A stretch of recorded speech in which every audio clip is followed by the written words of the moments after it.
నిన్న శివప్రసాద్ సార్ ఏషం చూసినాం కదా, మరి ఆ దేశం ఏంది, దాని అనుకున్న కథ ఏంది, ఓ 4 పద్యాలు 4 మాటలు అన్నిందాం పారల్లా.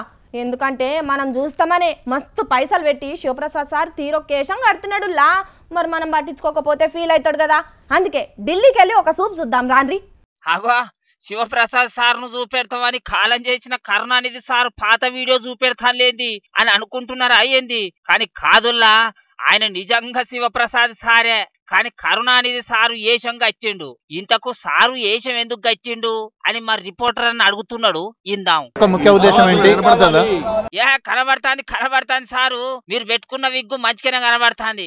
కానీ ఇంతకు ఈ ఏషం ఎందుకు గచ్చిండు సారు అది చెప్పుర్రే. కరుణానిధి గారు ఒక విలక్షణమైనటువంటి నాయకుడు. అది అందరికి ఎరుకున్న ముచ్చటే సారు. ఆయన ఏదో చెప్తాడో అదేంటిదో చెప్పుర్రే. உதன் திருப்புகளே வணக்கம். போருக்கு வீரன், நட்புக்கு கர்ணன், சத்தியத்துக்கு ஹரிச்சந்திரன், தர்மத்துக்கு மன்னன். என்னை கொண்டு கடலில் போட்டாலும் நான் நாட்டு மரமை மிதப்பேன். என்னை புடிச்சு நீங்க கரை சேரலாம். ఓ సారు, మాకు తమిళమేడ అర్థమైతుంది సారు, అంచేంటిదో కాస్త తెలుగులో చెప్పుర్రి సారు. యుద్ధంలో వీరుల్లాగా ఉండాలి. ఈయన పోరాటాలు ఏం చేయడు, ఓడిపోయినా కూడా సైలెంట్ గా ఉంటాడు, నోరే మెదపడు. అయినా ఈ ఇతిహాసాలు ఎందుకు చెప్తున్నారు సారు? అసలు ముచ్చటేందో చెప్పుర్రి నానబెట్టకుండా. స్నేహాత్వం అస్తించినటువంటి చంద్రబాబు నాయుడు గారికి మోసం చేశాడు.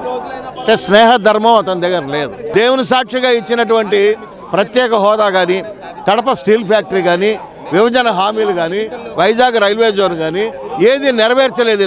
ఇతని దగ్గర ధర్మమే లేదు, సత్యం లేదు, ధర్మం లేదు. మోడీ అనే ఇతను ఒక టైటానిక్ షిప్. ఇతన్ని పట్టుకుంటే ఇతన్ని ముంచేస్తాడు సముద్రంలో. కాబట్టి ఒక నాయకుడు అంటే ఎలా ఉండాలో ఇతను నాయకుడే కాదు. ఇతను మొండివాడు ఈ దేశానికి మంచి చేయడు. కాబట్టి ఇతను లేకుండా చేయాలి, రాబోయే ఎలక్షన్లో ఇతను ఓడించాలి అనేది. కాబట్టి నేను ఒక నాయకుడిగా ఇతనికి ఒక హితవు చెప్పడానికి వచ్చాను. అందుకే ఈ గెటప్లో వచ్చాను. అట్లనా సారు? కరుణానిధి లెక్క ఒక్క మాట మీద మోడీ సార్ కూడా నిలబడాలని చెప్పేదందుకు ఆయన ఏషంగా వచ్చినారు.